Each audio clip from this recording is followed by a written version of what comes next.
और श्रावस्ती वो बलरामपुर जिले से जो आए हुए लोग हैं, उन्होंने हमारा यहाँ पर आके जिस तरह से आप हमारा हौसला बढ़ा रहे हैं, वो हमारा ही नहीं बढ़ा रहे हैं, हमारी पूरी पार्टी का और बहन मायावती जी का हौसला बढ़ाने का काम कर रहे हैं। उत्तर प्रदेश में जिस तरह से सर्व समाज के ऊपर ये सरकार अत्याचार कर रही है, वो भी सबको मालूम है, लेकिन उसमें खास तौर पर किस तरीके से ब्राह्मण समाज और दलित समाज के ऊपर ये हमलावर है, ये भी किसी से छुपा नहीं है।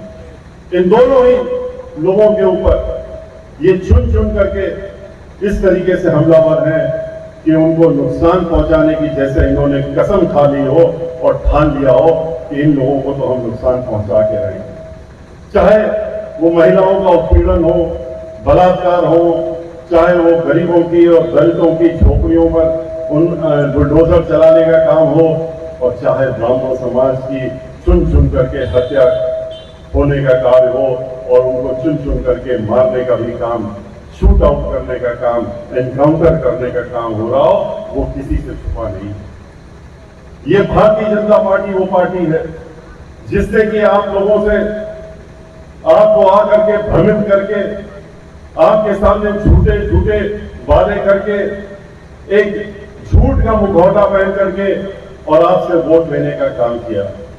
कभी नौकरी के नाम पे, कभी सुरक्षा के नाम पे, कभी देश के नाम पे, कभी किसान के नाम पे और कभी धर्म के नाम पे, और हर तरफ इन्होंने जो वादे किए उसमें बिल्कुल झूठे साबित हुए। कोई भी एक भी कार्य, एक भी वादा ऐसा नहीं है इनका किया हुआ जो कि पूरा इन्होंने किया हो पिछले 4.5 वर्षों में उत्तर प्रदेश में। आपको याद होगा, आते ही इन्होंने क्या कहा था? इन्होंने कहा था कि हमको आप सरकार बनने के पहले चारों तरफ घूम करके इन्होंने कहा कि हमको अपना वोट दे दीजिए, हमें गरीबों का वोट चाहिए, हमें सब समाज का वोट चाहिए। और किसके चाहिए? हमें इसलिए चाहिए क्योंकि हम विदेशों से काला धन ला करके हर एक के खाते में 15-15 लाख रुपए जमा कर देंगे। 15 लाख तो छोड़िए, इन्होंने तो एक नया पैसा भी किसी के खाते में नहीं जमा किया। इन्होंने उसके बाद कहा कि हम जो है नौजवानों को नौकरी देने का काम करेंगे, उनको नौकरियां देंगे, 2 करोड़ नौकरी हर साल देंगे। जो पढ़े लिखे नौजवान घूम रहे हैं, उसके बाद क्या किया? नौकरी देने का काम तो नहीं किया, नौकरियां और खत्म करने का काम किया। पूरे देश में और प्रदेश में अगर कुल मिला करके देख लिया जाए तो 1.5 करोड़ से ज्यादा नौकरियां इन्होंने खत्म करने का काम किया। जितने भी सार्वजनिक उपक्रम थे जो देश की धरोहर थी और जो आपके पैसे से बनाई गई थी, इनका उसमें कोई अपना व्यक्तिगत पैसा भारतीय जनता पार्टी का नहीं था।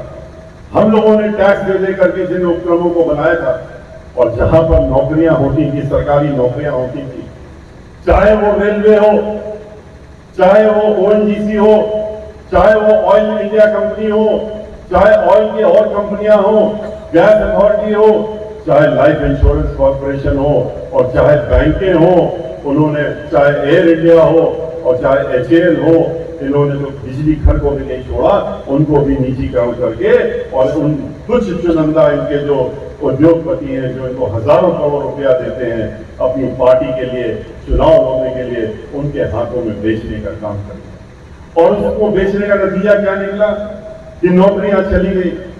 जो नौकरियां लाखों की संख्या में वहां पर मिलती थी, वो सब खत्म हो गई, तो वो अब ठेके में होने लगी।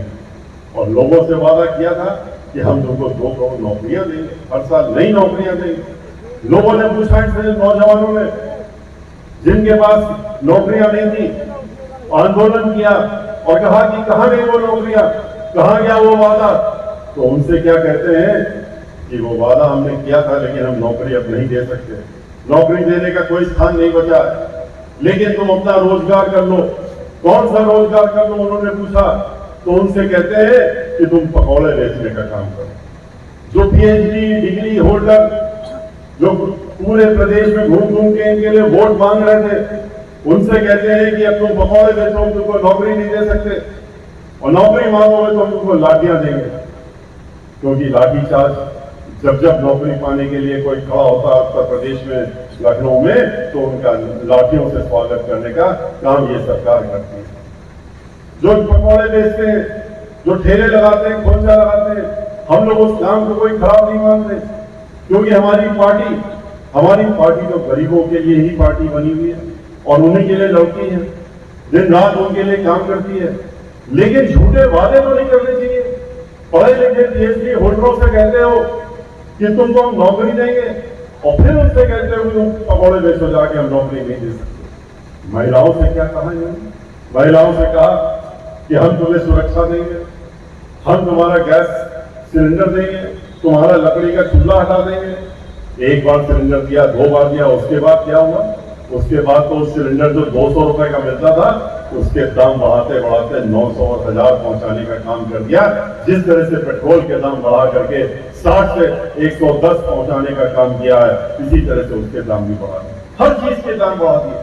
महंगाई हर तरफ बढ़ गई, चाहे किसी भी चीज को ले लीजिए।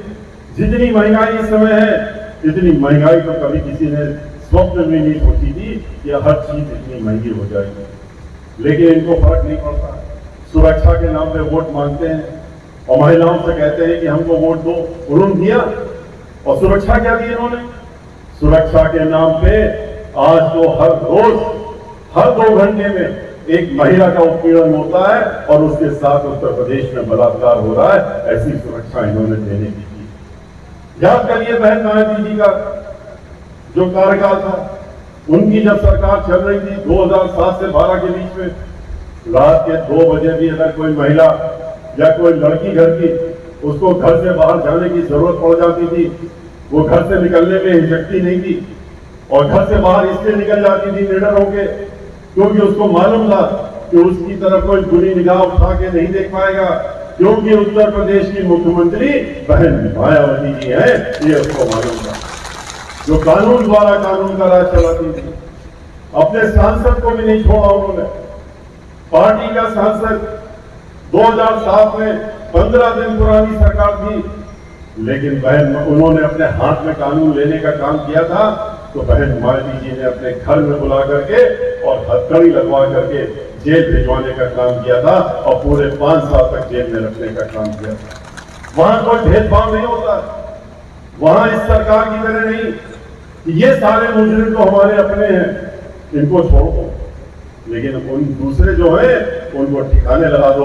अगर मुजरिम नहीं भी हैं, अगर ब्राह्मण समाज के हैं, तो उनको गोली मार करके और ठिकाने कर दो, उनका नाम मुजरिमों में जोड़ दो। इस तरह की ये सरकार चल रही है। आपने देखा कि किस तरह से उत्तर प्रदेश में ये हमलावर हुए हैं दलित समाज और ब्राह्मण समाज के ऊपर। किस तरह से हमारी एक दलित की बेटी के साथ में हाथरस में कितना विभत्स हादसा हुआ। उसका पहले बलात्कार होता है, बलात्कार होने के बाद जब उसकी मृत्यु हो जाती है, तो मृत्यु होने के बाद उसका शरीर भी उनके घर वालों को नहीं देते, देखने भी नहीं देते।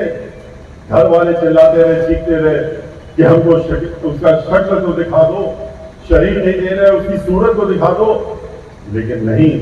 उन्होंने कहा अंतिम संस्कार करने दो। मुखिया का आदेश हुआ लखनऊ से जिलाधिकारी को हाथरस के कि तुम स्वयं खड़े रहोगे वहां पर और अपनी निगरानी में देखोगे कि इसका शरीर इनके घर वालों को नहीं मिलना चाहिए, क्योंकि इसमें जो मुजरिम लोग हैं वो सब हमारे अपने हैं और हम लोगों के चाहते हैं, इसलिए इनको इनका शरीर मत देना। और उसके बाद आपने देखा कि क्या हुआ कि उस मीडिया के लोगों को भी 2-2 किलोमीटर तक दौड़ा के भगाया गया और रात के 2:30 बजे घर वालों को तो बंद कर दिया सेक्चों के पीछे। मां चीखती रही, चिल्लाती रही, घर वाले बहन भाई सब चिल्लाते रहे कि दूर से ही दिखा दो, लेकिन नहीं। और 2:30 बजे रात में जा करके और मिट्टी का तेल डाल करके, पेट्रोल तेल का डाल करके और उसको खेतों में जलाने का काम किया। ये इतना घृणित काम किया जिससे पूरा प्रदेश शर्मित हुआ। हम सब लोगों के शर्म से सब झुक गए, पूरे देश को गिलानी हुई इसके बारे में। विदेशों तक हम लोगों का नाम बदनाम हुआ, वहां के अखबारों में, और सबने कहा, दिखाया टेलीविजन में सबने कि ये देखो इस दुनिया में एक ऐसा देश है और उसमें एक ऐसा प्रदेश है उत्तर प्रदेश, जहां एक बालिका के साथ में पहले तो घृणित होता है और उसके बाद इस तरह से उसका दाह संस्कार मिट्टी का तेल डाल करके और जबरदस्ती किया जाता है। ये वो सरकार है। क्या आपने देखा जैसे ही आई थी जुलाई 2017 में ब्राह्मणों के ऊपर उन्होंने बता दिया था कि हम ब्राह्मणों को किस तरह से देखने जा रहे हैं, किस तरह से इनसे निपटने जा रहे हैं, कैसे इनको ठिकाने लगाने जा रहे हैं। जुलाई के महीने में 2017 में 5 ब्राह्मण समाज के नौजवान साथियों को रायबरेली में एक गांव में वहां पर इन्होंने मरवाने का काम किया और उसके बाद उनको जला भी दिया और ये कहा उनके मंत्री ने पीठ ठोक के अपनी थपथपा के कि ये तो ब्राह्मण समाज के अपराधी थे, अपराधी किसी के होते हैं ब्राह्मण समाज के, ये उन्हीं में से थे और इनके साथ में ये हश्र हुआ है, ये बहुत अच्छा हुआ।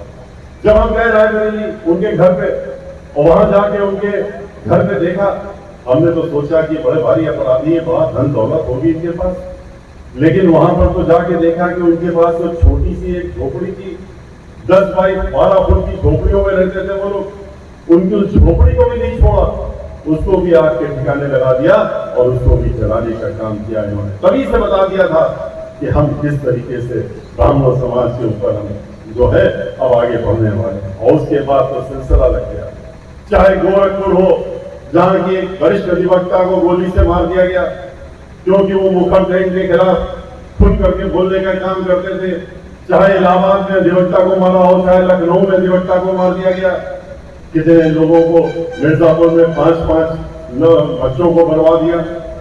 सिर्फ ब्राह्मण समाज से उनके माता पिता मजबूत किस्म के थे, आर्मी से रिटायर होके आए थे और समाज के लिए काम करते थे, डरते नहीं थे, दबते नहीं थे, अपनी आवाज मजबूती से उठाते थे। उन लड़कों की हत्या हो जाती है और हत्याई भी होती है, उनकी आंख निकाल करके उनको मारने का काम होता है और जब हल्ला गुल्ला होता तो कहते हैं हम बहुत जल्दी इंक्वायरी करेंगे, सीबीआई की इंक्वायरी बैठा देंगे। और कौन सी इंक्वायरी? आज 7 महीने हो गए, 8वां महीना चल रहा है, आज तक कोई इंक्वायरी नहीं बैठा दी गई क्योंकि वो ब्राह्मण समाज के बच्चे थे और इनके निशाने पर